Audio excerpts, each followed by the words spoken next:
Hi students, a very good afternoon to everybody right there. Welcome to the very session. My name is Preksha Sharma, your English educator at Unacademy, and I give you all a very warm welcome. Hi everybody, a very good afternoon guys. How are you all doing? Hey Priyanshi, hi dear, a very good afternoon. Guys, make sure that you're gonna attend this particular session for sure because this is going to make you all understand the entire chapters in one go and this is going to be super quick. Okay, so we are gonna cover this as like fast as we can. So make sure that everybody is going to listen to me super carefully and please stay tuned for the entire session. Ask me the questions in case if you've got any doubt regarding any of the chapters related to any of the poems. Okay, so guys, make sure you're sharing the link of the session with your friends as well.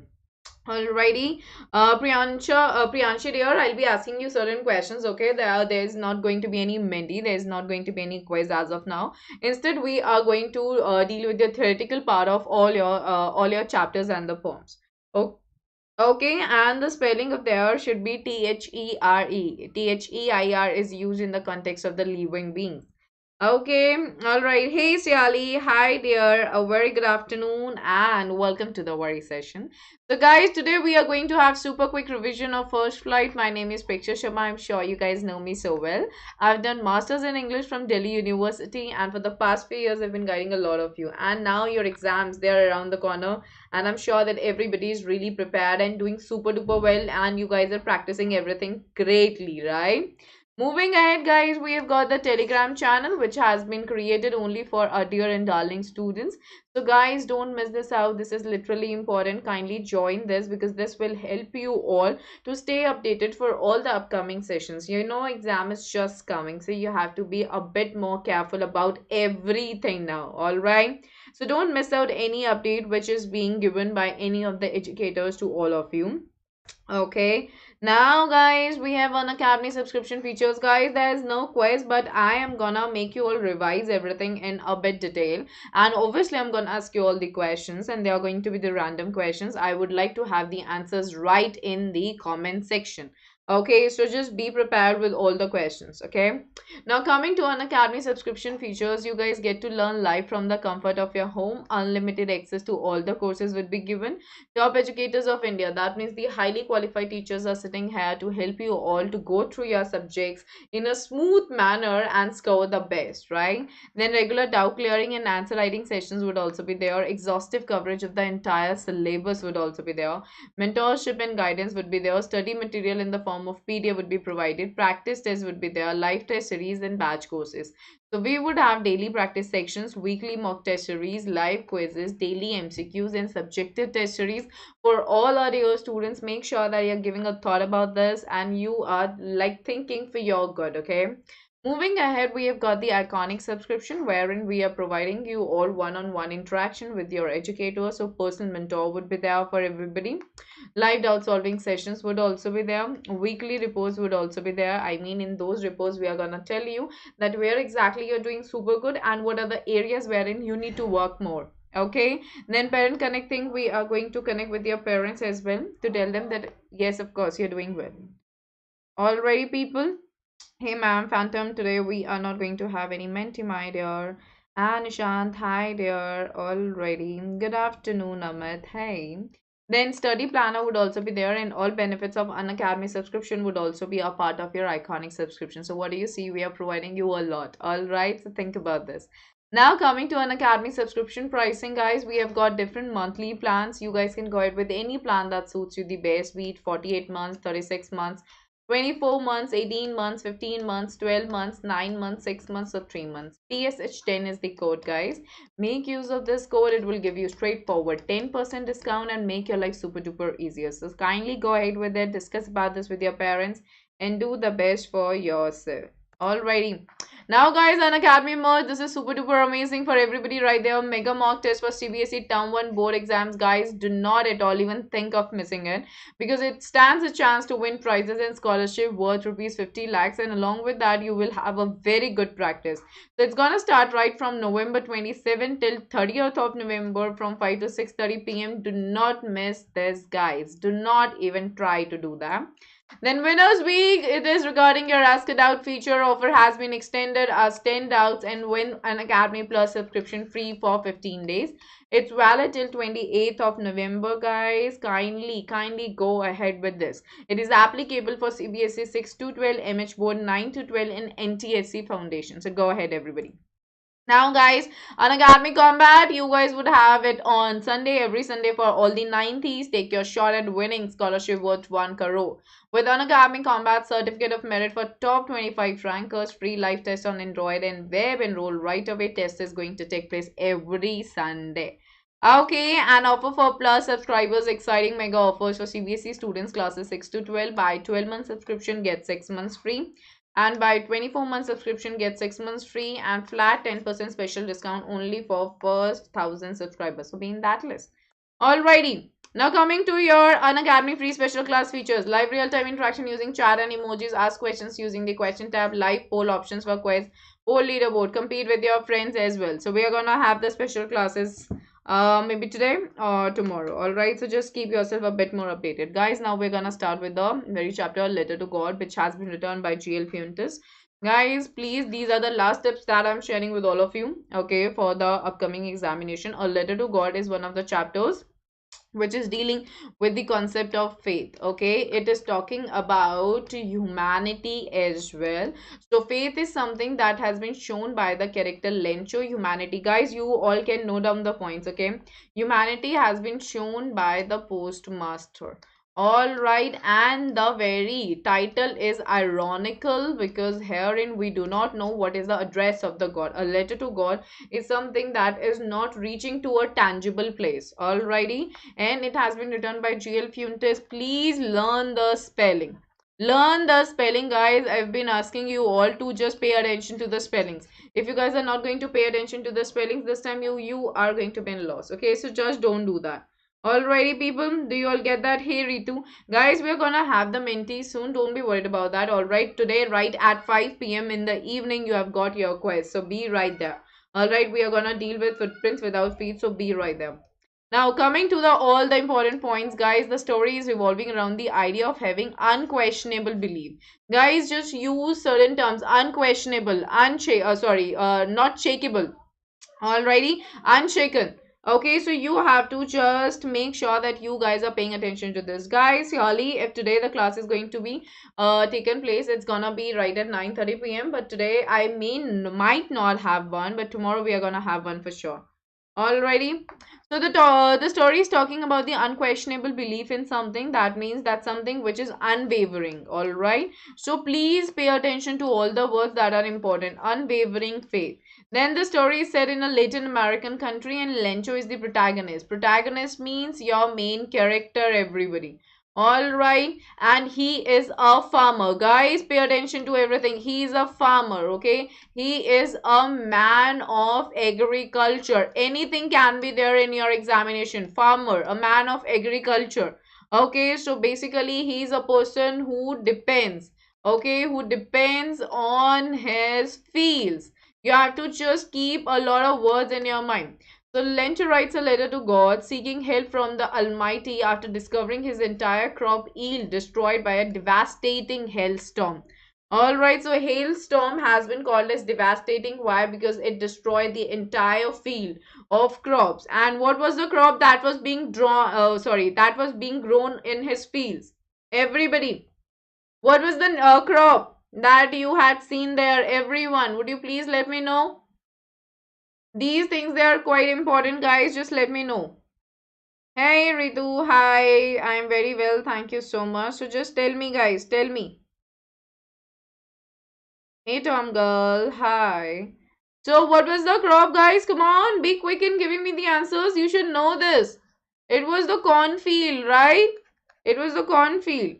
So we see that he had written a letter to God and he was completely hopeless. He saw that the entire crops, they were being devastated. He compared the devastation done by the hailstorm to that of the plague of locust. Everybody listen to me carefully. Alright, and he was completely shattered. He didn't know what to do. He couldn't ask for help from anybody around him, especially from the humans. but his family had a belief in God. Okay, they had an like unwavering faith in God, and the only hope that was being left in the hearts of the family members is the help from God. And we see that Lencho, he was quite an intelligent person, intelligent in the sense that he knew how to write and read. So that is why he had written a letter to God in which he had demanded 100 pesos from the God. Well, and he had stated all the reasons. And what were the reasons? The reasons were that his fee, it was completely devastated, and he needed help. Otherwise, his family is not going to survive for the entire year. All right, this is what he demanded. Right? He couldn't sleep. What was the day when he had written the letter, guys? He wrote a letter to God, right? So that's right. 100 pesos. Yeah, that's right, Bhakti. You're right about that. All right. And then what is the other thing that we are here talking about, everybody? Guys, we are gonna have the MCQs. Don't be worried about that, okay? This is just a revision thing that's going on for everybody. You guys need to know the practicality, all right? Because English is like filled with a lot of details. You can have any question. So I'm making you all revise for the one, I mean for just one last time, okay? So that you guys can ask me the questions if there are any. So don't miss out anything that's important. Sunday, next morning. See, Ali, you're right about that. Okay, Sunday was the day. Very good. So we see that his wishes get fulfilled partially as he had got 70 pesos, and it was being done by the employees of the post office, because postmaster, he was an amiable man. What does that mean? That he was literally a friendly person. At first he had bursted into a laughter, but then he was literally very much impressed with the faith that Lencho had in God, and he didn't want his faith to be completely shaken. That is why he tried helping him, but he could only arrange 70 pesos, and 30 pesos they were not being arranged. So all of them, they had given a part of their salary for him, and it was being known as an act of charity. That means that they were doing something for like charitable purpose. All right, so we see that he is ungrateful in the end and questions the honesty and modesty of the post office employees, and he writes another letter wherein he asks the god to send the rest of the money, but do not send it via mail. This is what he said, because according to him, the very employees of the post office, they were a bunch of crooks. So this is literally ironical. What is ironical? That he wanted like he was being helped, but the help was anonymous, guys. Okay, no name was being given. Otherwise he might have been very grateful or thankful towards them. All right, so what do we see? That he was literally an innocent person. He was a man of agriculture. He was an ox of a man. He worked really hard. He had unshaken faith in God. He was a person who had no belief in humanity. All right, so there are two ideas that are running in this chapter. One is the idea that is like there's a conflict between human and nature. Second is there's a conflict between humans and humans. Clear? All right, people. So certain important questions, everybody, with all the important answers. Okay, these are the important questions that I'm gonna cover for everybody right there. All right, people, do you all get that? Are you all getting that? Come on, guys. Yes, is this making sense, everybody? So what was the only hope left in the hearts of Lencho's family, guys? Compensation from government, help from farmers association, help from God, or there was no help left? So this is the correct answer. That the only hope was that he wanted help from God. Clear, guys? Next question. On seeing the letter, the postmaster was moved by Lenchos. Moved basically means that he was literally fascinated, okay, by Lencho's unwavering faith. Obviously not handwriting, love for God, determination, no. So these questions, they are pretty important. Make sure that you all are paying attention to all these questions. Alrighty. Then, what is the irony of the lesson? Very important question, guys. Lencho was sad after the hailstorm even though he was one waiting for a shower. No. Alright, postmaster laughed at Lencho but still helped arrange money for Lencho for him. No. Lencho blamed the post office employees who in fact helped him. That is ironical. Ironical as in that what complete something which is literally opposite to what should have happened. Okay, or there is no irony. Alrighty, is that clear to everybody? Guys, this is not possible to hide the answers as of now, but I want all of you to listen to me carefully, okay? So just keep moving and just keep giving your answers as well. I mean, that's not problematic. Alrighty, people, now we are moving ahead to the next chapter, which is his first flight. So this has been written by Liam O'Flaherty. Please do not miss out this very particular thing because this is important. You are supposed to learn the spelling. It's Flaherty, okay? So kindly learn it. Do not just go in your examination thinking that we will have this word and we are gonna select it. This could be the case that they are gonna confuse you, wherein they are writing the wrong spellings. So please make sure you are not doing that. All right. Is that making sense? Northeast Bhakti. That's the right answer. Okay. Moving ahead. So the young seagull is a bird which you usually found near the water resources, basically near ocean or seas. So he was sitting alone on the ledge and his two brothers and sisters. So he had two brothers and one sister had learned how to fly before him and now trying to perfect their flight. So his parents, they were helping him to learn like how to fly. Okay. The seagull believes his wings will not support him, so he's afraid of flying. So he's been called as, okay, he's been called as coward by his parents because he had lack of courage. So coward is a person who has got lack of courage, who is not courageous enough to do something that is supposed to be done. All right, who always like remain in the pool of fear. Okay, that was not the case with him. Okay, is that clear, everyone? Is that clear, everybody? Are you all getting that right? So we see his parents scolded him and his siblings taunted him as a coward and his mother showed him fish in her beak. So we see that the family, they were literally enjoying, okay, they were literally enjoying, like they were having their food and everything, but they were calling him coward because young seagull, he was literally afraid of the fact that he couldn't really fly. So what is the theme that's running? The theme that's running here is that lack of courage. All right, lack of courage and lack of belief in one's own capability stops oneself from doing anything that can help them to do better for oneself. So the fear, it's all in the mind, and that is what a person needs to get rid of. That's what Liam O'Flaherty is talking about in this given chapter. Okay, so what do we see? That his mother is the driving force. Due to her only, he was able to make his first flight.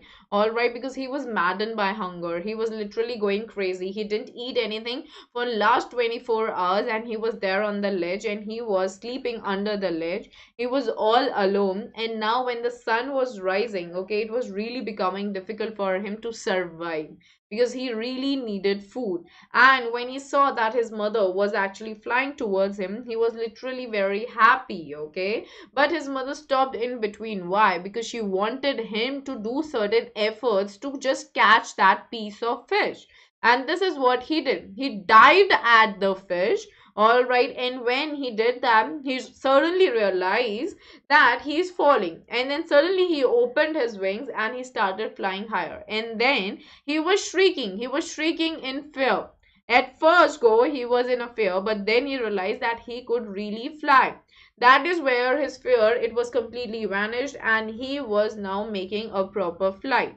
So everybody, like all his parents, they were just circling around him, and they were, I mean his parents and his siblings, they were circling around him and they were shrieking. So they were in a way now happy that he just tried his level best and now he is really flying.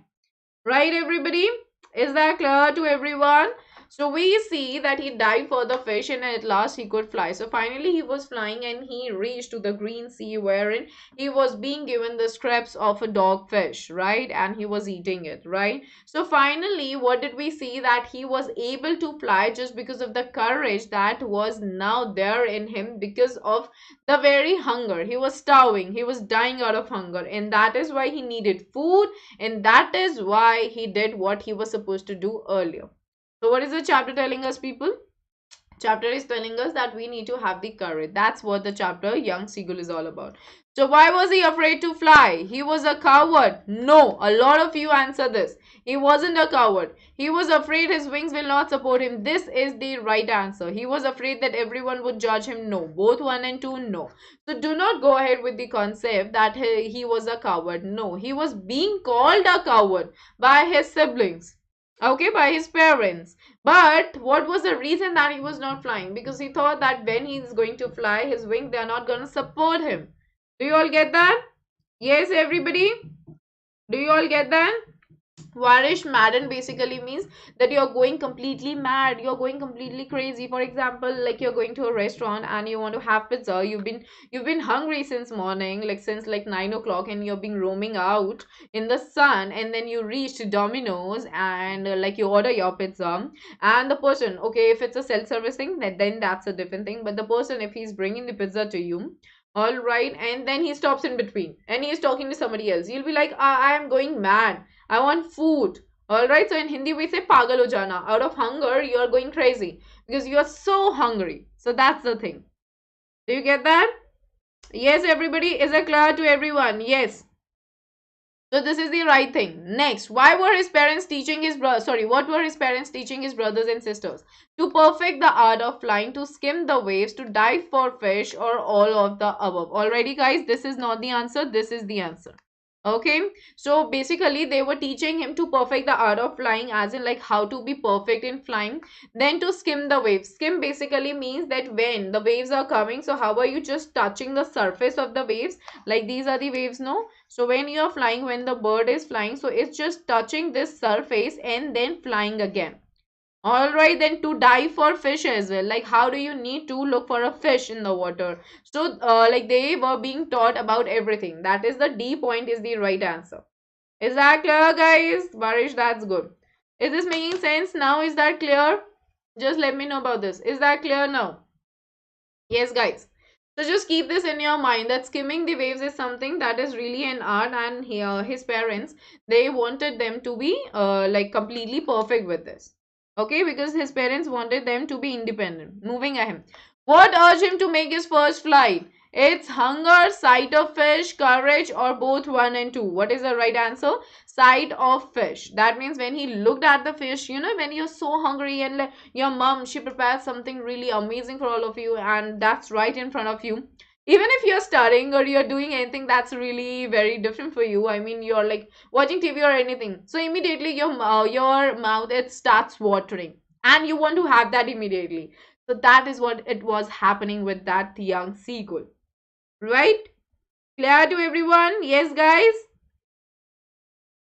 Is that making sense, everybody? Right? Now, the next chapter, The Black Aeroplane by Frederick Forsyth. Kindly remember the spelling. We have Frederick. Okay, we have this E in between. A lot of you get confused about this, and Forsyth. This is literally one of the very important chapters, which is again telling us something about the protagonist. I mean, the pilot who's there. Basically, the author himself. Okay, so now main points for everybody right there.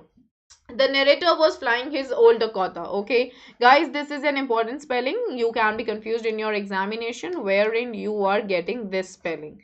Okay, like there are certain questions that we come across wherein the spellings, they are being misspelled and you're being confused. Please remember the spelling. How are you going to learn this? They just divide this into the and quota. All right, please remember it, guys. I'm telling you something really important for your good, for your upcoming examination. Don't miss this out. So the narrator was flying his old Dakota, which is the name of a plane. What was the full name, guys? What is it, like something like 088 or 066 or 044, something like that is there. So what is that, everybody? What is that, everyone? Risha, what exactly are you talking about, dear? Where exactly are you saying? Dakota 088. Very good, Priyanshi. Very good. Okay, so remember that. Plane over France back to England. Okay, so he was like flying over France and he had to go to England. So England is the place which is actually his own place. I mean, his family lives there. He belongs to England. Remember this. Okay, a lot of you go ahead for London. I don't understand why. It's England. Okay. So now he thought of reuniting with his family and he was thinking of amazing breakfast. All right, he wanted that amazing breakfast with his family, and that is why he just wanted to go there, and he was he was pretty more excited. So we see that everything was going so good and everything was fine, everything was really clear, the sky was clear. But when he was like 150 kilometers away from France, guys, he saw that there were storm clouds, and he compared those storm clouds with that of what, guys? He had compared the storm clouds with what, everybody? What did he do? A Varish miracle in Hindi is known as chamatkar. Okay. What urged him to make his first flight? Trisha, okay, that was what urged him. What did I tell you? Urge is like that what is forcing you to do something. That was sight of a fish. That fish, when you're looking at pizza, no, you don't think of anything else in the world. Right? When you're hungry, you want to eat it. You're not thinking about anything else. So, what is urging me to shout at a waiter who is not coming with my pizza? My hunger is doing that, right? So that is right. So what this is what I tell you, no guys, that you have to be very accurate. Be very accurate when you have to like select the answer. That's the real trick to be the master in mastering your objective questions. You have to select the most appropriate one. For that, you always need to read the chapters. Guys, you still have the time. If you haven't read the chapter, please go ahead with it. Because only reading chapter can give you 40 on 40 this time. All right. Huge mountains. No, Priyanshi. No problem, Trisha. No, not huge mountains. Guys, give me the answer. What are the storm clouds compared to in the book? Everybody. Everybody, come on. Do not try disappointing me, guys. Come on. You all can do that. Everybody.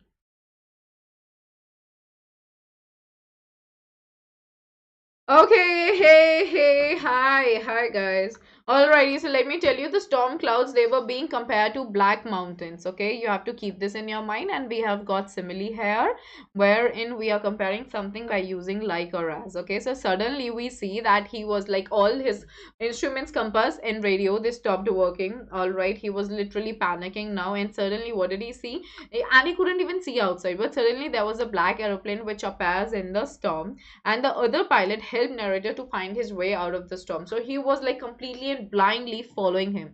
So the first scary situation was when the every instrument just stopped working and he couldn't connect with the Paris control room. And the second scary situation was when he saw that the fuel tank, he was left with only the last fuel tank, and he really didn't know if he's going to land well or not. But but fortunately he did by following the black aeroplane. So what are the themes? Theme is miracle, mystery, and luck. All right, so these are the three things that is there, like that is actually there, which is running throughout the chapter. Miracle, what is miracle? As in like when we are talking about something that happens unexpectedly. All right, like he was in danger, like only God would have saved him. In Hindi we call this chamatkar. So he was like that, like nowhere he could see any help. There was like completely blackness all around, and suddenly an aeroplane comes up and helps him. Then mystery. Mystery, why mystery? Because we didn't know like who was he. Like towards the end of the chapter, when he went to the control room and he asked that who was the person, like what was the other airplane. He didn't get any answer. According to the women who was there at the very center, she said there was no other airplane. So it is a mystery, something that is not known to you, something that has no answers. That is mystery.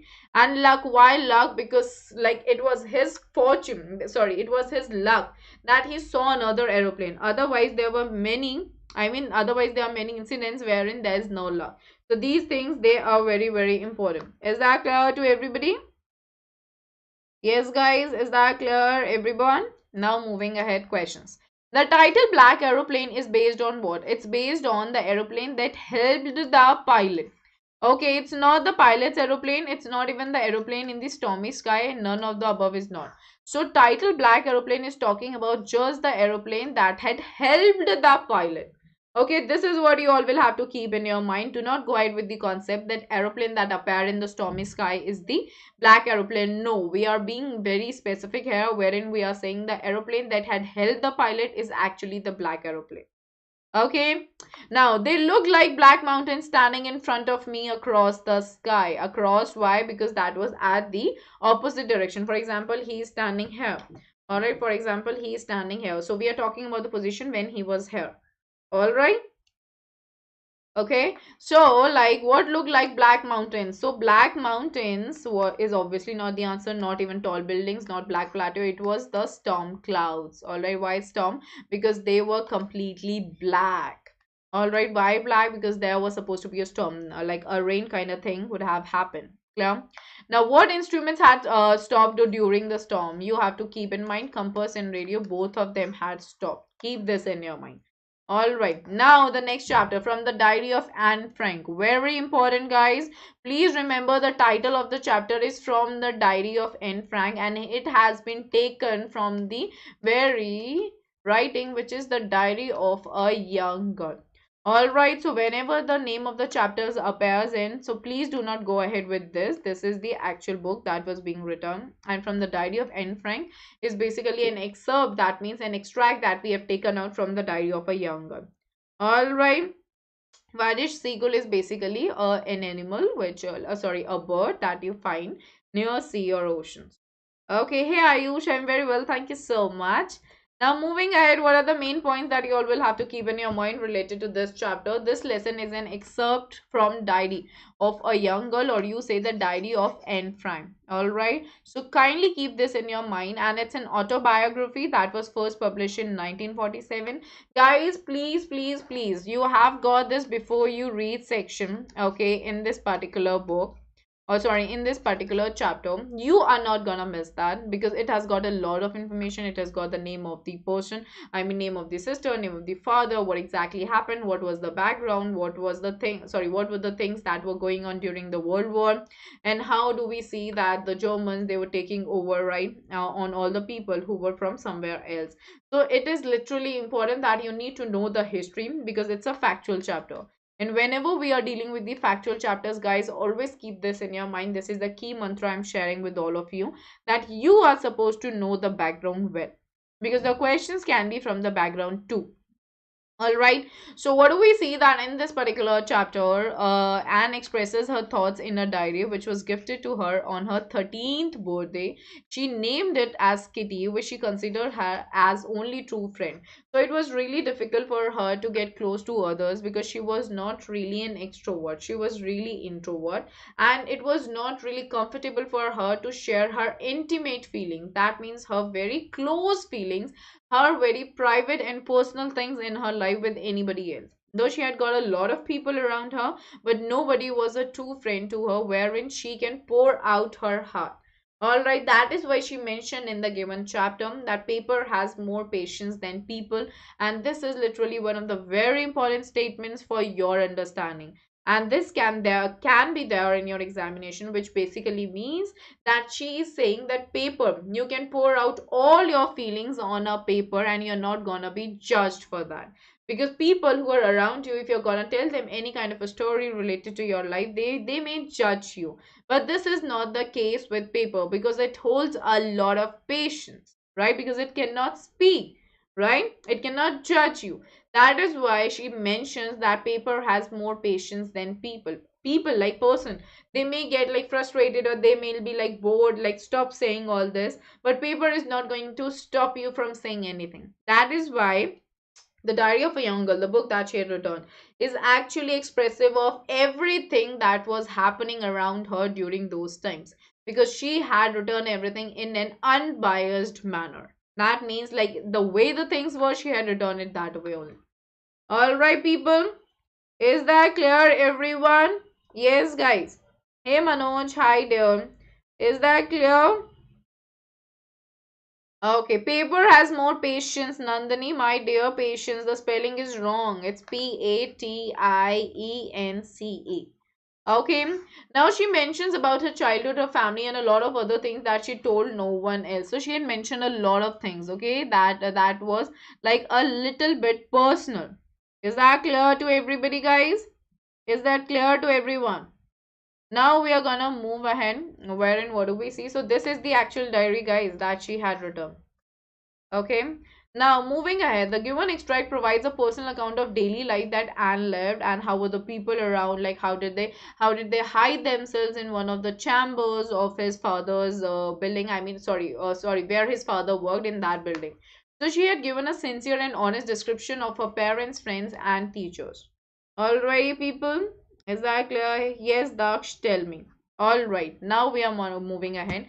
How did N justify her being talkative in the essay? So in this chapter, she is being talkative. Mr. Keesing is there, who is the math teacher, and like everybody were like, sorry, all the students, they were doing what? They were quacking in their booths, right, in the class. And quaking in their boots basically means that they were literally very nervous because they were waiting for their results, and they were supposed to be promoted. So she, like, according to Anne, only a few students were really worth, sorry, only like many students, they were worthless to be promoted to the next class. Okay, so now how did she justify her being talkative in the essay? How many essays did she write, guys? How many essays did she write? Can you please tell me?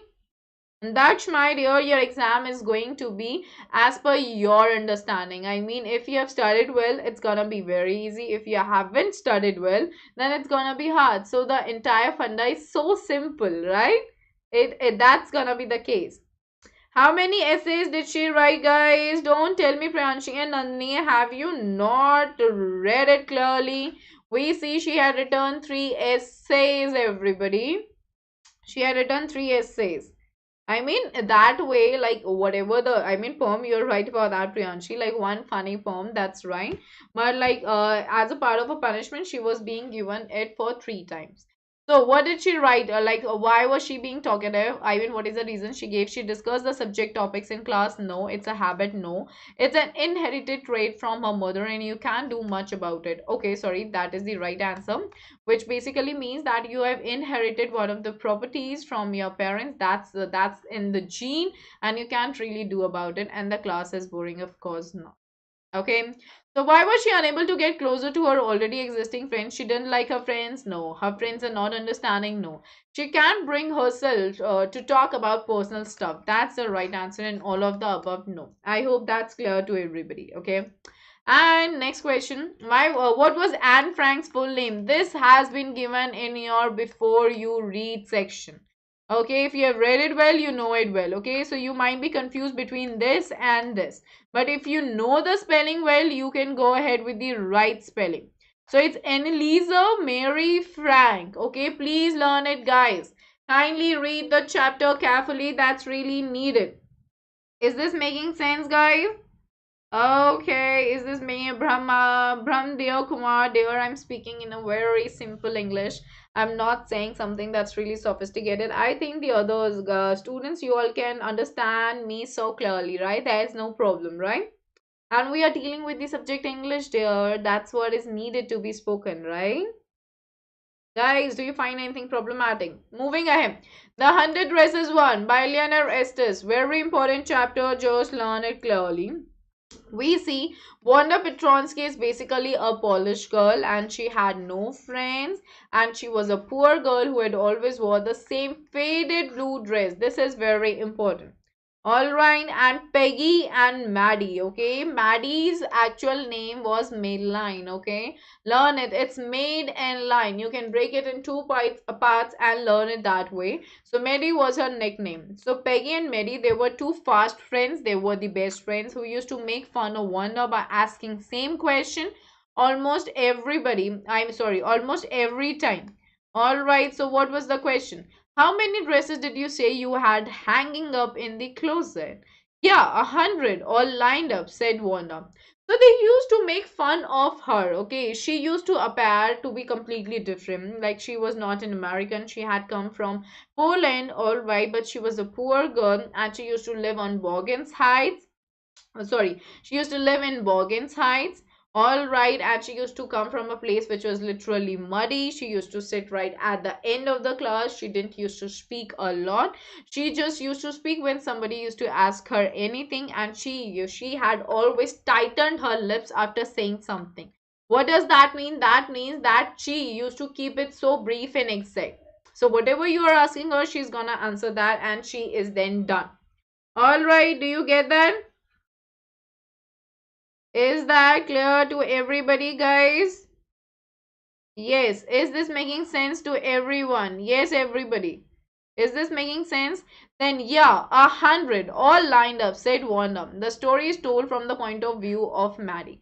So what do we really see in this particular chapter, guys? The 100 Dresses One is talking about, like, Wanda Petronsky. She was literally being teased right? Like she was like she was being picked on. That means that every time, like whenever Peggy used to be there, like she used to tease her, asking her the questions like how many dresses you have, and she used to answer, I've got 100 dresses. And when she was being asked about the shoes, she mentioned that she had 60 shoes. Okay, please remember all the details, it's very important. But Peggy, guys, we are not gonna see Peggy in a negative light. She was a good girl, okay? She used to feel so bad when somebody used to tease the animals, and she used to protect the little children as well from being bullied by anybody. Okay, and when she asked, like when she was being asked that why did she used to tease her, she was like, because Wanda Petronsky used to lie about it. If she has got a lot of dresses, why does she wear only faded blue dress on a daily basis, which used to be clean but not ironed properly? You have to keep that in your mind. All right. And room 13, guys, room 13 was their classroom. And what was the name of their teacher? What was the name of their teacher, guys? Priyanshi Wanda Petronsky is the protagonist. All right, what was the name of the teacher? Miss Mason was the name of the teacher, right? So we see that she was not coming to school and everything was being described regarding her, and they used to wait outside school as well before they used to enter, so that like she would come and they would make fun of her. All right. So we see Maddie, she didn't used to like it, but she didn't used to say anything about it because she was afraid of the fact that Peggy would make fun of her as well, because Mary, she was also not rich enough. She used to wear the clothes that were being given by Peggy to her, and Maddie's mother used to just transform it into a different kind of a look by attaching the trimmings to that dress. So keep all these things in your mind. Is that clear to everybody? Miss Mason, right? That's right. Is this clear to everybody? Yes. Clear? So we see towards the end of this very particular chapter that Wanda Petronsky is not there. All right. So what are the important questions? What did the drawing, and there was this drawing competition as well, wherein we see that Wanda Petronsky was the one who had literally won the competition, but Medi was under the impression that it's Peggy who's going to win.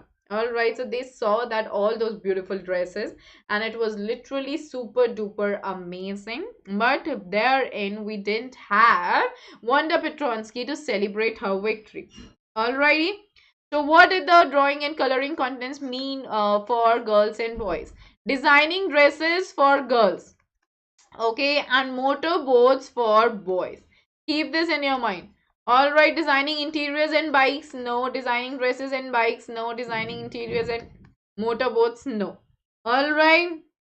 Now, why did Peggy say, and I thought I could draw? She had said this. Guys, read the chapter. I'm again saying this. A lot of the questions, extract based questions, are gonna be there for all of you. How are you gonna answer it if you don't know the answer? So she had won the medal always. Wanda's drawings were amazing. She thought Wanda could draw better, and all of the above. That is why she said that I think I could draw. Alright? Now, what reason did Maddie give herself to justify teasing Wanda? Wanda used to lie about her dresses? No. Wanda deserved it? No. Peggy was the best like girl and couldn't do anything wrong. That is what she said. According to Maddie, Peggy was the best like girl. She was pretty. She was beautiful.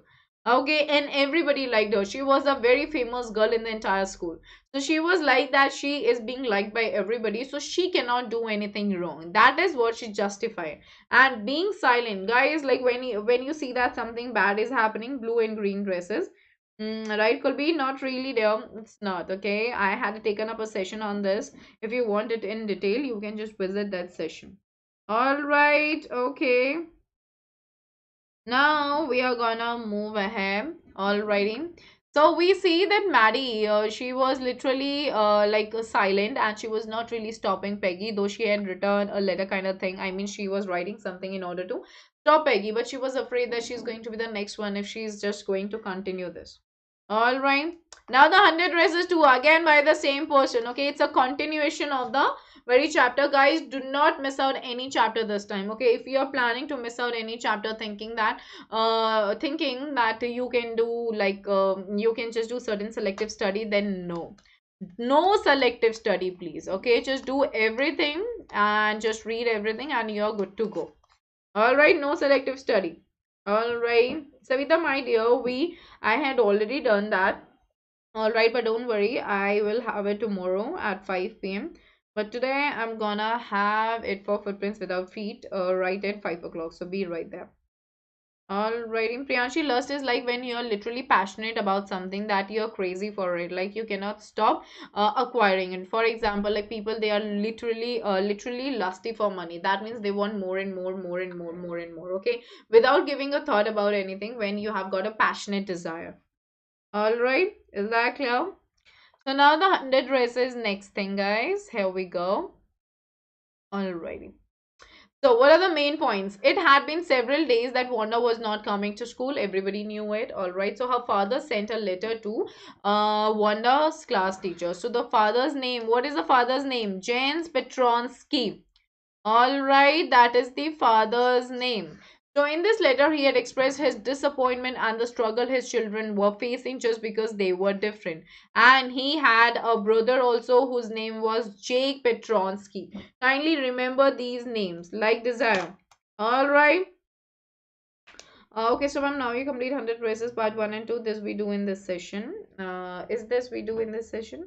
Savita, my dear, we are revising the entire chapters. I'm highlighting all the main points which is there in your book First Flight. I mean, related to the entire syllabus. And you can come up with any questions, okay, if you want. I mean, if there are any, if you've got any doubts. And the next session is going to be right at 5 p.m. today, wherein I'm gonna deal with your questions from Footprints Without Feet. Okay, so be right there, everybody. All right. So Jake Petronsky. So he said there's a term that has been used in that particular letter related to the teasing that's being done to the people who are from Poland. So can you please tell me what is that? Polak, holler, something like that. What is that, guys? Could you please tell me, because that question can come in your examination and you have to be prepared for that. Anybody? Savita, yes. Yes, Mike.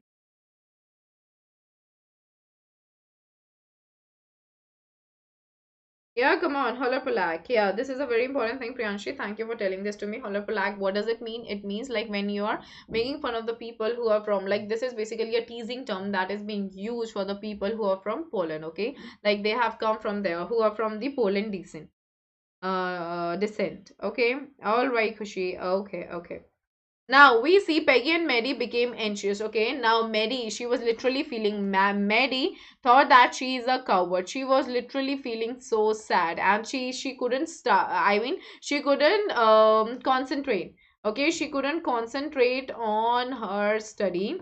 All right, and she was just thinking about the fact like what could be done, and then she had an idea to go to her and apologize to her and tell her that she won it. Okay, so they realized that they might not ever be able to meet Wanda and apologize. Why? Because they went to Bergenside, wherein they see, like, sorry, wherein they saw their her home, and their Mary could relate the house, the condition of the house, with that of the Wanda's faded blue dress. Okay, and it was a white little house. Okay, you have to just keep this in your mind. It was a white little house. There are a lot of like details that you all must keep this in your mind. All right. Then we see they later got to know that Wanda had already forgiven them. Then later on, they come to know that Wanda had already forgiven them, because now, like towards the Christmas, they have received a letter wherein she says that she had to give the green and the blue dresses to the girls. All right, green one was given to the given to Peggy, and the blue one was given to Mary. And then Mary, when they went home, Mary was literally in tears. She was so sad. She was feeling bad about it. And then she immediately realized that the faces, like Mary's face was there in that blue dress, and green dress had the face of Peggy. And then Peggy came to the conclusion that Wanda actually liked them. Okay, so in a way, now Mary, she was a bit sad that they are never gonna meet her, but somewhere they had this in their mind that she had forgiven him. Alrighty. Okay. Is that clear to everybody? Okay, what was the name of the person who has won the boys competition? Anybody, could you please tell me? This is a very important thing. What was the name of the person who has won the designing competition? Okay, who was that person? Come on, come on, come on, tell me, guys.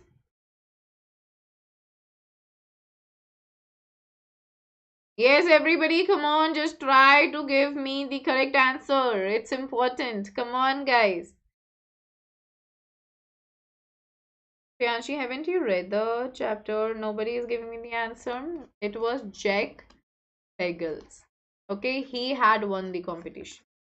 All right. Okay. So now, so Peggy had the same idea. Medi-glowed. What was the idea? To tease Wanda one more time, to go and look for Wanda at Borgin's High, to apologize to Wanda. So it's both 2 and 3. So they had to go where, like they decided to go to like Wanda's place and to meet her and to apologize to her as well. Is that clear? Jake Bagels. Yeah, that's the right answer. Kindly remember it, Madhav. You're very right about that. Okay, kindly remember it. Okay, now next.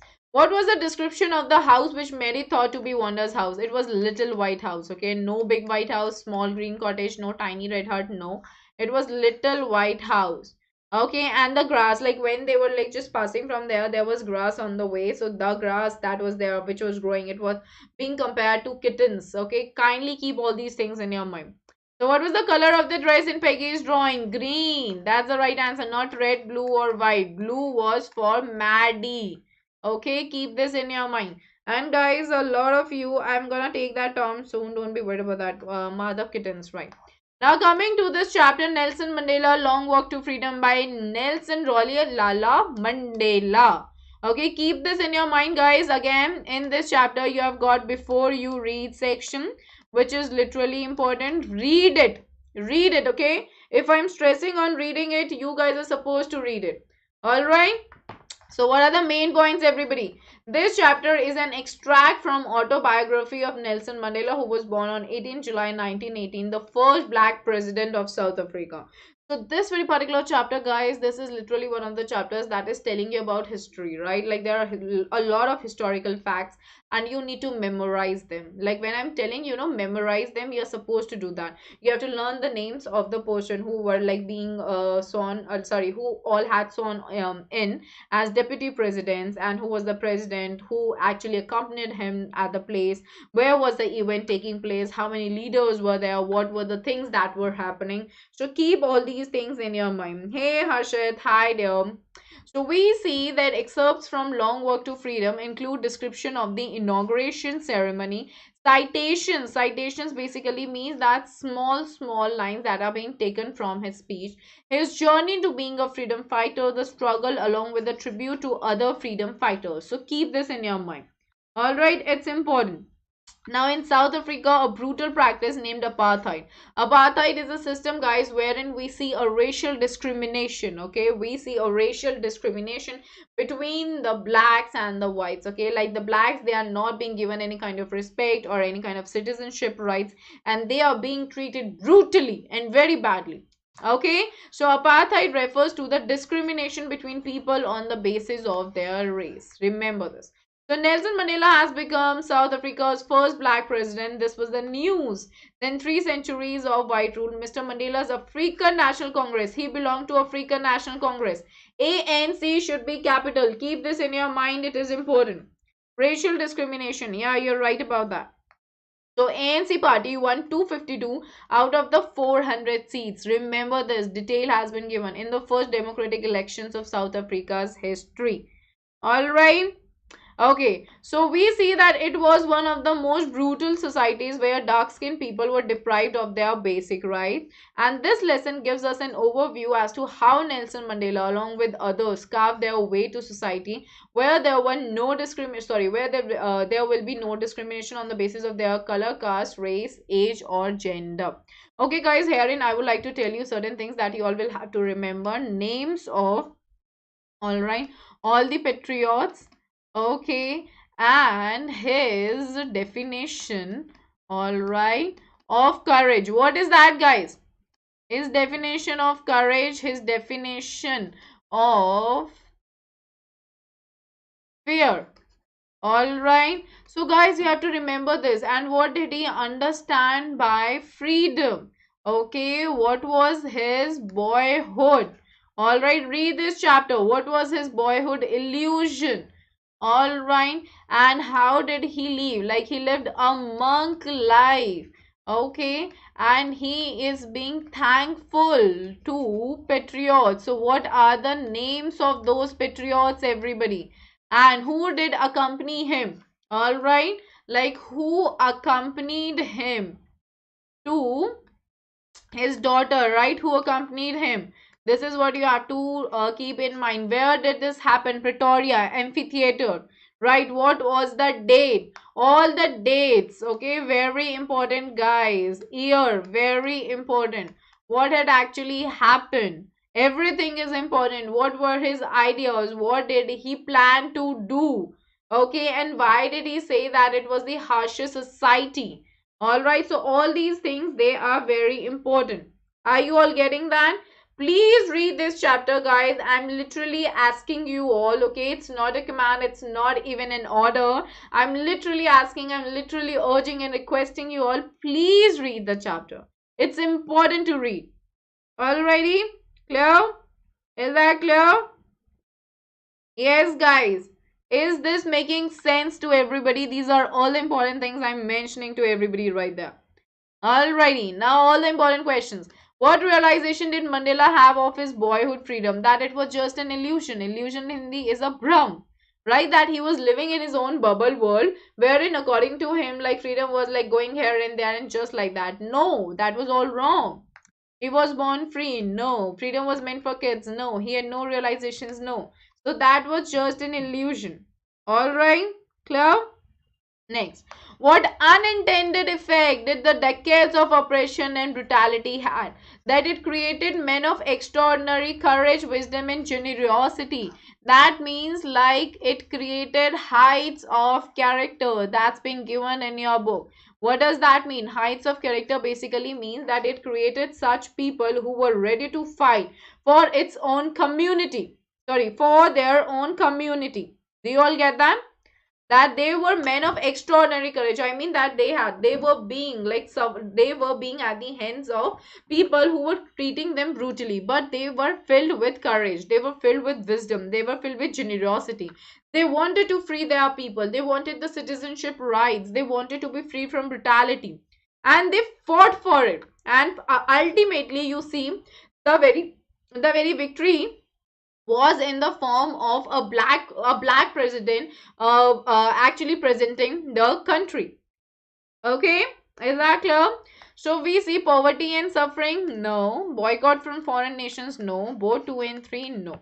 Is that clear? Tom girl, I'm gonna take that, don't be worried about that. Alrighty, don't be worried about it, I'm gonna take that before your examination. We are gonna have that. All right. Now, this is a very important thing that he mentioned, guys, and you all will have to keep that in your mind, which is the structure they created formed the basis of one of the harshest, most inhumane societies the world has ever known. So, what structure is he here talking about? He's talking about the structure of racial domination against the black skin. So, they here refers to your whites. This is what he said. All right, people. Hey, Adya. Hi, Harsh. Thank you so much, dear. So, whites. So, it is talking about the structure that was being created by the whites, wherein blacks were not given any kind of respect. Okay, they were not even considered to be the citizens of the place. All right, so the structure that he is calling as the most inhumane, wherein the humans, like they were completely filled with no feelings for them. They were like literally making them suffer a lot. They were beating them brutally. They were not even having any emotions or feelings. The human emotions were missing. Okay, poverty and suffering, no. Discrimination against the poor, no. Oppression of women, no. It was just the black skin. They were being dominated. Okay, because whites, they had the authority to treat blacks in a wrong manner. Is that clear? Hey Gautam, hey Adya, I'm very well, thank you so much. Now guys, we are moving, like we are done with the chapters. Now we are moving towards the poems. Everybody make sure that you all are understanding the facts that the poems, okay, whenever we are dealing with the poems, you should always read it in a deeper manner. Alright, that's what is needed, guys. Do not go ahead with the face value. That's completely wrong. Okay, so kindly understand that the poems, they must be read in such a way that you are understanding what is the message. Okay, what is the hidden meaning in any poem ever in your life, guys. Whenever you are reading it, there is always a hidden meaning. So you have to look for that meaning. Do not go with the face value. Alrighty. Okay, So now guys, your Dust of Snow by Robert Frost. What exactly is it talking about? So, the central theme of the poem is the importance of simple things in life. This is very important to understand. That there are a lot of things in your life that you consider. I mean, if there's something major, so you think, no, this can be done only through this thing. No, that's not the thing. You know, turning sadness into happiness is an art. All right, and not everybody is capable of making a sad person happy. Not everything is capable of making a sad person happy. So herein we are talking about one of the very important aspects, and what is that? We are here talking about like turning. Sorry, we are here talking about like turning sadness into happiness through a simple thing. And what is that? That is just the dust of snow. That means the snow is turning your sadness into happiness. Alrighty, people. So we see sometimes even a small event like snow falling on one's skin can just cause the upliftment of mood. What do you mean by upliftment of mood? That means change in mood, and that too a positive change. Alright, it's not a negative change. Instead, it's a positive change. Alright. So what do we see? It's a positive change. So what do we see? That insignificant objects, that means things that are not important. Like if I'm talking about poison, guys, is poison at all important? Of course not. Poison is not important, right? So insignificant objects, that means inauspicious things. All right, just look at the words I'm using. Non-traditional things. Okay, traditional is like which is usually followed. Non-traditional is something which is not usually followed.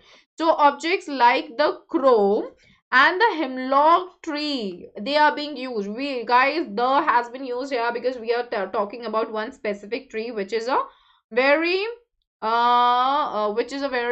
poisonous tree, and we are being particular here. Tom girl, I told you this, my dear. We're gonna just like start with that from the next week. Don't be worried about it. Okay.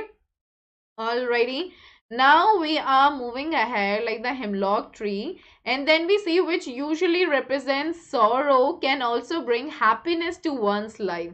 So you know what is crow? Crow is a symbol of bad luck. It's a symbol of ill luck. Okay, and your hemlock tree is a symbol of death. Why? Because it contains poison.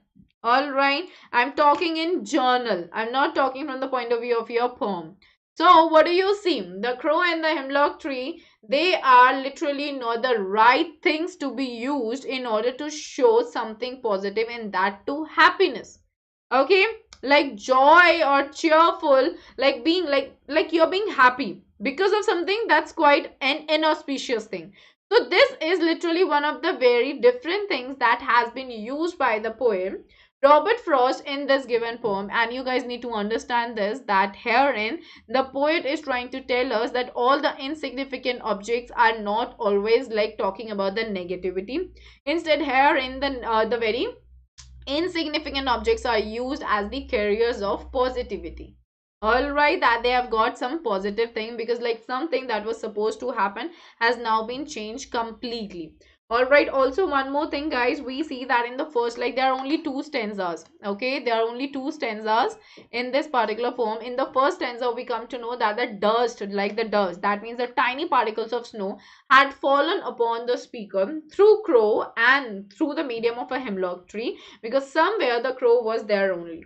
All right, and then in the second stanza we, that is a bit more intimate one, that is a bit more like a close one, wherein we see the speaker saying that the entire day, I mean the rest of the day, had been saved now. All right, because he had held the first part of the day in regret.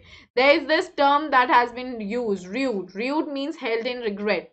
So herein we see the very poet, I mean the speaker, is saying that snow, the dust particles, it has been a very source of happiness for him. So what do we really see guys? We have see that dust of particles is symbolic of healing part of nature. Okay, please understand. Healing part of nature, that nature can heal you. All right, but why has it been named as dust of snow? Because dust is like very powdery in nature, okay, and it is very like tiny, just like dust. That is why it has been named as dust of snow. So keep this in your mind. There's a difference between both the questions. Like, what does dust of snow represent, and why has it been named as dust of snow? All right. Is that clear to everybody right there? Yes, guys. Is that clear to everybody? Yes, guys. Is this making sense to everyone right there? Yes or no? Do you all get that? Yes, everyone. Yes, guys. Clear to everybody? Okay, yes, alrighty. Okay, now we are okay. Just look at the question. So, what are the two negative creatures that Frost used as carriers of positivity? Snow dust, of course not. Hemlock tree, snow, no. A lot of you answered this. I don't know why. Snow crow, no. It's hemlock tree and crow.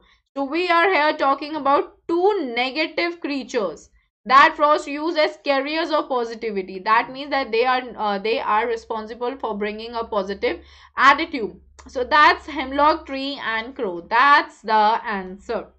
Clear to everybody? Making sense, Pratmesh? That's right. So what does dust of snow represent? Healing power of nature. And it's not particles of snow, cool weather, or none of the above. Alrighty. Is this clear? Now, next poem, Fire and Ice. It has also been written by Robert Frost, guys, which is again one of the very important poems. All right, herein also is talking about one of the very important aspects. Fire is representing your desire, everybody.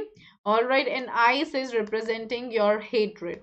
So, what do we see that fire and ice basically they represent human traits?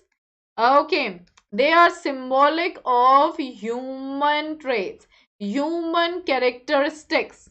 Is that clear? So this very particular poem, guys, it is talking about one of the very important things. It's talking about the nature of humans, and it is talking about the fact that humans, okay, like humans, they are capable of what? They are capable of self destruction. What does that mean?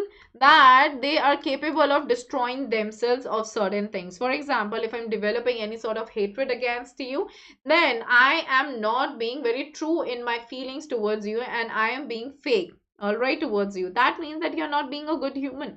You do not really possess good human qualities. All right, so that's what it is actually representing. Moving ahead, human desires and hatred are the predicted to be the harbingers of end of the world. Harbingers basically means initiators. That means that these things, human desires, your lust, your greed, okay, these are the things that is responsible for being, like for being the initiators. That means it's gonna introduce the end of the world. All right, so this particular poem is talking about your apocalyptic, all right, situation. That means end of world. All right, it is talking about the ultimate reality. And what is the ultimate reality? The ultimate reality is the world is going to end one day for sure. All right, is that clear? Deepak Darren, he favors those like who have like tasted desire. That means that he's favoring with those who says like sorry who say that the world is going to end in fire because he himself had tasted desire. But then in the second paragraph he says sorry in the second stanza he mentions this that like ice is also equally capable, okay, of ending the world because there's a lot of hatred among humans towards each other. All right. So in the first paragraph, fire and ice relate to natural disasters like an asteroid hitting Earth. So if an asteroid is coming and hitting Earth, Earth would die. Or the ice age as well. Like if it's cold everywhere, everything is going to freeze. There would be no life. And in the second stanza, the poet makes it clear that fire and ice, they are used to symbolize human traits. If these emotions are left unchecked, they can cause disaster. So it highlights the self-destructive potential of humanity. That humans, they are capable of killing themselves. So guys, what do we really see? That in the first stanza, the poet is talking about the fact that some people, okay, there are two opinions in the poem. Some people are saying the world is going to end in fire. Some people say the world is going to end in ice. And the poet is favoring those who says that the world is going to end in fire. Why? Because he himself had tasted desire, the power of desire. You know, fire, when it starts, like when if there's fire anywhere, it wants more and more. Fire is very much like filled with greed. It always needs more. It needs more for itself. Similar is your desire. Like once you have a desire to visit, for example, Europe, all right, and then you're like that, I want to visit to Italy as well, I want to visit to Greece as well, I want to visit there as well, I want to visit there as well. Maybe the thing is you're not that financially sound, maybe you're doing it at the cost of something that shouldn't be done, and that's wrong. So that is what desire is. Like you are becoming more desirous of the things, and that's causing like a lot of ill effects on somebody's part, if not you, maybe your relations. All right, so that's what it is talking about. Though we are not being told that what really happened in poet's life related to desire, but we know that the poet is favoring those because he knows that when you're desiring for something so passionately, okay, then you don't really tend to listen to anybody around, and that's completely a negative attitude of human. In the second stanza he says, but if the world had to perish twice, what does that mean? That if the world is supposed to end twice, so perish twice is a paradoxical phrase, guys. It's talking about something that is impossible to happen. What is paradox? Paradox is something that is impossible to happen. So the poet is saying if something had to perish twice, that means if something had to end again, then ice is also very, very capable. So that means that ice is also capable of ending it again. Because hatred, what did I tell you? If you're keeping your hand in a bucket filled with ice for like 1 minute, your area would become numb. You will not feel anything. If I'm gonna prick you like this, you will not feel it for like few seconds. So that is what hatred does. Hate doesn't make you feel any, I mean, it really like completely like vanishes all the emotions that you hold for somebody else. All right, so this is what happens. All right, so this is what he's saying, that ice is also capable and fire is also capable. All right, they both are capable of ending the world. So in this particular poem, the poet is talking about the destructive quality of human traits, and they must be, like it says, no, if these emotions are left unchecked, they can cause disaster. So if you're feeling with hatred, all right, for somebody, then that means that you're losing your humanity. And like losing humanity basically means that everybody would be becoming selfish, and that's not how the world runs. If you're not caring for somebody who's dying in front of you just because of your hatred, then you are not doing it right. All right, that's what the poem is talking about. Is that clear? Now, important questions. Name the poetic device used in the line to say that for destruction, ice is also great. So it's not metaphor, it's imagery. Imagery is when we can visualize. Okay, and it's not even alliteration, it's not even oxymoron. All right, people. Next, why do some people say that the world will end in ice? Why do people say like that? Because love among people is increasing fast? Of course not. If it would have been love, then the world is not going to end. Because hatred among people is increasing fast? That's right. Because lust among people is increasing fast? No. None of the above? No. All right. Is this making sense to everybody right there? Now we are coming to the next poem, which is A Tiger in the Zoo, guys. It has been written by Leslie Norris, and it is very important poem. Herein we see the tiger has been personified in the poem. What does that mean? Like the tiger has been given the human like qualities. That is what personification is. Also in this poem, the poet is suggesting what? The poet is suggesting freedom of animals. Okay, this is one of the very important things that you all keep in your mind, that a tiger in the zoo. The title is very clear. The title, what do you see? The title is simple. It is just talking about what? It is talking about the captivity. Okay, it is talking about the captivity of animals, and he is showing the condition, he is showing the mentality of the animals. He is showing that their power and strength is just kept behind the bars, which is not right. That's not what Almighty had created animals for, to be kept in zoo for the entertainment of humans. Okay, because that they are not living in their natural home, they are living in an artificial habitat, and that's not right. So he is suggesting freedom for animals. Alright, people. Deepak, lust means passionate desire. That is what it means. Alright. Now we see the poem is establishing the difference and compares a tiger life in the zoo with its life in a jungle. So there is a comparison that's there, like comparison between the life of a tiger in a zoo and the life of a tiger in a jungle. All right, do you all get that? And guys, this is a very important thing that you should keep in your mind. The poem completes a full circle. So this question can be there in your examination, wherein what does it mean that it completes a full circle? Because herein in this poem, the poem begins at zoo. It goes to the jungle, then in between in two stanzas, and then at the last, like the fourth stanza again is at zoo. So it is completing a full circle. Keep this in your mind. All right, is this making sense to everybody? Are you all understanding this? Very important. Are you all getting that? Is that clear? So we see that it expresses the tiger's mental condition, who is strong, agile and hunts on his own. Agile as in like who is like active. Okay, active and energetic.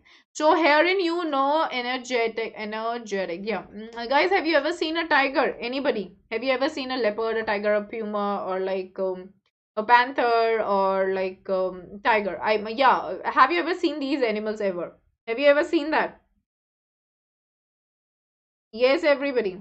Umar, the classes are taking place right at 2 p.m. Have you not been attending? And the classes have been taking place on this channel, Unacademy 9 and 10 experts only.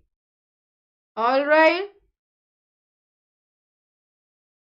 Okay. Everybody, come on, tell me.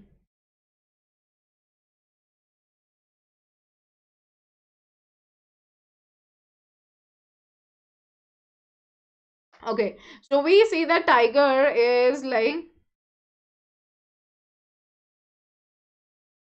um Deepak, the rhyming scheme is ABCB in this poem. Okay. Yes, Umar. Yes, yes, yes. Already, Tara, you have seen it. So what do we see? We see they are very active. They are very energetic. Okay, just because they are behind the bars, they are not doing anything. If you are just leaving them in their jungle, they are gonna they are gonna look for their food on their own. They are gonna hunt for on their own. So basically, what is the poet doing? The poet is telling us that the tiger, okay, a tiger is just there and he's walking. He's taking very soft steps in the cage because the cage is very small. All right, and he couldn't really walk too much, and he has got the vivid stripes on his very body, that means the black stripes that you can see so clearly, and he's moving with his soft paws, and there is this term, you know, velvet on pads or velvet quiet. What does that mean? That means that he is walking very softly. Why so? Because velvet is a very soft piece of cloth, and that is very soft. So his paws, okay, his paws, they are being compared to that of the velvet. So that means that is making a very soft movement. Why? Because he is literally going ahead. Alrighty. Now we see that herein then he says he presents the attitude of the human towards animals. They get pleasure in seeing the animals behind bars. So this really happens, like being humans, you go to zoo, you see the animals, you feel so excited, you feel so pleasure, but that's not the right thing, because they are living in an artificial habitat wherein they are not their own masters. Okay, they are not their own owners, they depend on others, right, everybody? Then this paints the mental state of the tiger and the writer to see the helplessness of a majestic animal. He advocates freedom of zoo animals. So guys, what really happens? First, he tells us that he is moving in his very zoo, okay? And then he tells us, but that is not the right place. He should not be here. He should instead be in a jungle where he should look for his own prey. That means that he should be hiding, lurking. Okay, he uses the term lurking. Lurking means hiding. So he's saying that he should hide behind the long grass, okay, and he should wait for a plump deer. Plump basically means a fat deer, all right, a healthy deer, all right, which could actually serve as a great meal for tiger. So he should wait for that plump deer who would pass near the water hole, that means the water resource which is there in the jungle, for quenching the thirst of the animals. So the very deer would be passing from there, and he should hide behind that long grass so that he could attack him. All right, also he said that he should be snarling around. Okay, that means that he should be snarling around the village, snarling around the jungle. That means like where the villagers are living, he should just move around there. He should make noise, he should actually threaten them, he should actually scare them, and then he should be just be and he should just be living there. And then at the end he says, but he is just here in the cage and he's looking at the brilliant stars with his brilliant eyes. That means that he's looking at the shiny stars with his shining eyes, and he could only and only do what? He could only just hear the voice of like the patrolling voice. Sorry, he could hear the voice of the patrolling cars. So the cars of the police which roam around in the city at night in order to keep a check at the streets. So he hears just that and he couldn't sleep. So he's living the sleepless nights because he is not doing what he is supposed to do. And he's also ignoring the visitors. Why? Because he knows that those visitors, they are not going to help him out of this captivity. And also he couldn't show his very power and courage. All right, people. Is that clear to everybody? Yes, guys. Deepak, whenever you have to, hey, it's Ashish, hi. Deepak, whenever you have to look for your rhyming scheme, now always look at the last word. Okay, listen to me carefully, Deepak. Always look at the last word of the first sentence. Okay, for example, if it says, um, like, just a moment, just let me just think. For example, it says come. Okay, okay. Then here, then it says shame. Sorry, okay, let it be came and shame. Okay, so you're always going to consider the first one as A. All right, and you're gonna consider the second one B only if it is not rhyming with the first one. But since it's rhyming with the first one, we are gonna take that as A. Okay, do you get that? For example, if I'm saying crude and shrewd. All right, so you see that the sound is coming, crude, shrewd, right? Here and now it's gonna be BB. So it's gonna be AABB. So you will consider the things as A, B, C, D if the sounds are different. If the sound gets same, then you're gonna consider it as first one only. Do you get that? Um, please class. Okay, I'll do that. I'll do that. Umar, okay. All right, Deepak, is that clear to you? Do you get that? Is that clear to you now? I hope that's clear. Alrighty, people. Now we are moving ahead. Okay. And Varish, metaphor is like when you are comparing something indirectly using without using like or as.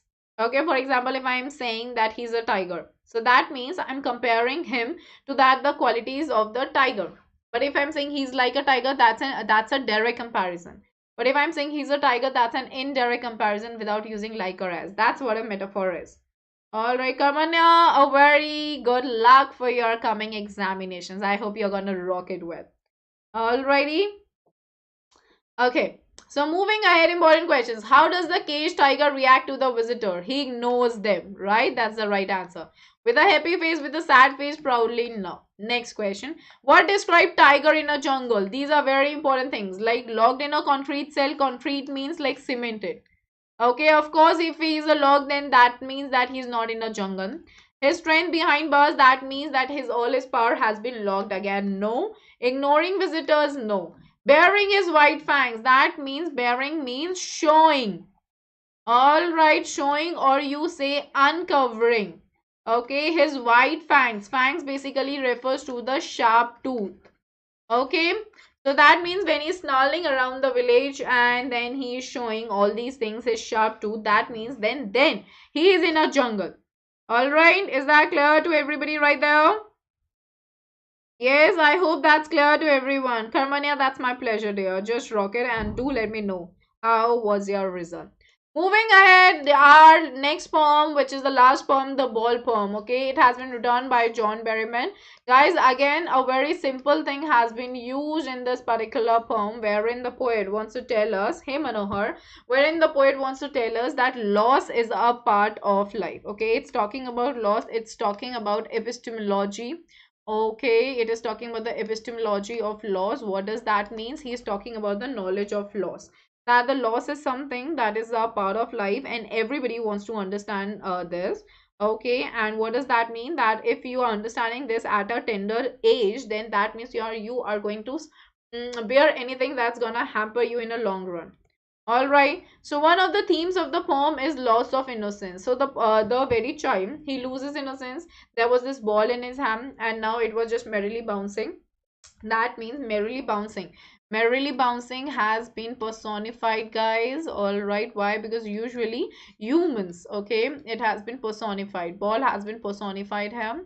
Why? Because herein, humans, when they are happy, they bounce. I mean, then they just hop, or they run, or they just go somewhere, or they dance. But herein we are talking about a ball which is now going into the harbor. All right, that's being mentioned in your book. Into the harbor it goes, and now the very boy is standing very rigid. He's so fixed. He's so trembling. His eyes, they are very desperate. He wanted that ball.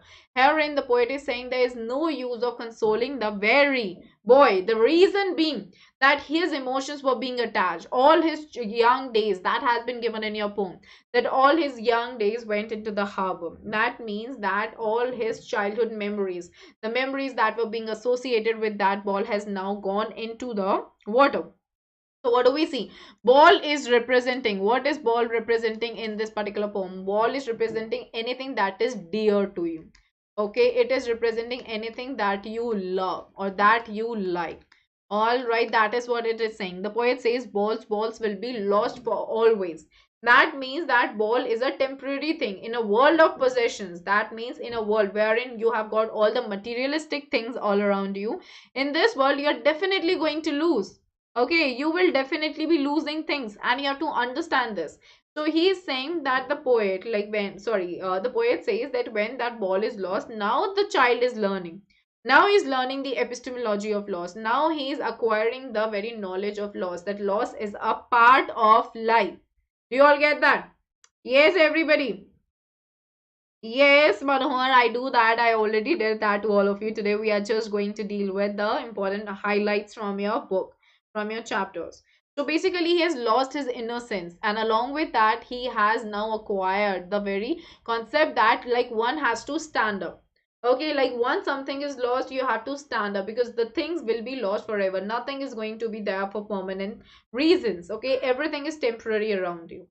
So the child was very close to his ball. The moment he loses it, he realizes that it was his responsibility to keep it safe, and he had failed in it. He understands that from time to time he will lose things in life. That is what epistemology of loss is, which money won't be able to replace. So money is external. What does the poet say? Poet says in the poem, money is external. That means money can only buy the materialistic possessions. It can buy your phone, a car, a home, a pen, a purse, a book, okay, but it cannot buy you something that is dear to you. And what is that? The time and love. Okay, it cannot bring back what is lost. It says that now it cannot bring back the ball. What does that mean? That once something is dead, once something is lost, it cannot come back again. All right, and there's a very deep meaning in this particular poem, guys. John Berryman, he had lived a very terrible life. He was a depressed person, and that is why, like, he wanted to give out a message. He wanted to impart a message that accept the loss in your life and move on. You have to stand up again. You have to move on, because otherwise you are going to land into depression, and that's gonna hamper your entire life. He had committed suicide in his life because he had seen his father committing suicide, and that hampered him his entire life. Okay, so whenever there is a loss, you have to be strong enough in order to bear it, and you have to understand that this is a part and parcel of life, and you have to move on. Is that clear? Yes, yes, Harshit, I did that, and again, I'm going to make you all understand this. Umar, I had already done that. The session is available on the channel. Just search it out and you'll find it. Okay, even I did this in this very particular session too. So the deeper meaning of the poem is that we get attached to our loved ones, and their loss causes depression. This is the deeper meaning. But as we grow, we accept death as it is inevitable. Inevitable is something that cannot be ignored. It's a part of life, and start living our normal lives again. That's the thing. Okay, so all the important questions. Name the literary device, and no one buys a ball black. That is so easy. Alliteration, burr sound is there. It's not metaphor, not even simile, not even anaphora. Then, according to the poet, what is a child learning? To bear loss. To take care of things, no. To be responsible, no. To be careful, no. Okay, it's to bear loss. Next. Now, guys, we are done with it. Alrighty, like we are done with everything that's there in your first flight, everyone. I really want all of you to read the chapters. If there is anything that you guys are not understanding, just get back to me, everybody. But please read the chapters. Okay, so now I'm gonna share with all of you some of the important features related to Unacademy subscription. Okay, so you guys get to learn live from the comfort of your home. Unlimited access to all the courses will be given to everybody right there. Top educators of India would be there on one single platform to guide you all well, super duper well. Regular doubt clearing and answer writing sessions would also be there. Exhaustive coverage of the entire syllabus is going to be there. Mentorship and guidance. Study material in the form of PDF would be there. Would be there. Practice tests, live test series, and batch courses. Yes, Umar, we have done that already. And then daily practice sections, weekly mock test series, live quizzes, daily MCQs, and subjective test series would also be there. Guys, don't miss this out. This is literally important already. Now, upcoming batches, CBSE class 10, doubt clearing batch, all subjects. Okay, we started this 8th of November, guys. Exam is just there. Okay, do not miss out anything that we are providing to all of you. For crash course, also we started for all the subjects on 8th of November. Just join in. Rapid revision on math, science, and social science going rapidly for everybody. Started on 8th of November. Everyone, make sure you're becoming a part of everything that we are coming up with for your good. Then most important questions on math, science, and social science. Again, we started on 8th of November, and this is for 10th only. Now, guys, Bugs Bounty, it's an opportunity for all the learners to report any inappropriate content in the video. Be the first one to report a particular issue to claim your prize. Report any inappropriate content using the form which is given in the subscription below. Yeah, I'm gonna do that. Mohammed, I've got the class for footprints without feet quiz. I mean, all the chapters from that book right at 5 p.m. today, so be right there. Okay, Deepak, I'm gonna do that. Okay, before your examination, we are gonna do that. Okay, don't be worried about that. So you all can report any inappropriate content which is there. I mean, which is like if you find any using the form given in the description below. Umar, I told you, my dear, like right at like today in the evening you're gonna have it from footprints without feet. We are gonna do the quiz, and then tomorrow we are gonna have the super quick revision from for yeah, for all the for the book footprints without feet, and all the chapters would be dealt. Now, guys, Unacademy iconic subscription, guys, like you will have 48 months, everybody. Okay. And then you will have 36 months, and then 24 months as well, 18 months, 15 months, 12 months, 9 months, 6 months, and 3 months. Use the code PSH10, make your life a bit more easier, and just go ahead with the best. Alrighty, people. So discuss about this with your parents, guys, or with whomsoever you want to discuss this about, and think about your future, guys, and just make sure that you are understanding the fact that herein we are providing you all the benefits that are literally more. Okay, that I mean the weightage of the benefits is more than the weightage in the amount that you're going to be charged with. Okay, so just discuss about this with your parents. Moving ahead, Unacademy free special class features, live real-time interaction using chats and emojis, ask the questions using the question tabs, live poll options for quiz, and poll leaderboards. Compete with your friends too. So thank you, everybody. Do not forget to subscribe the channel if you haven't hit the bell button yet. Then kindly do that, and do not forget to like and share the very session. Okay, and you can always find the PDFs of all the important sessions. All right, and in the link which is given in the description below. Umar, that's gonna happen on YouTube only, my dear. All right, it's gonna happen on YouTube only. All right. YouTube, here and at YouTube, alright? Sorry, on YouTube. Okay, guys, I'm gonna see you all right at 5 p.m. Take care, bye bye, and let's crack it.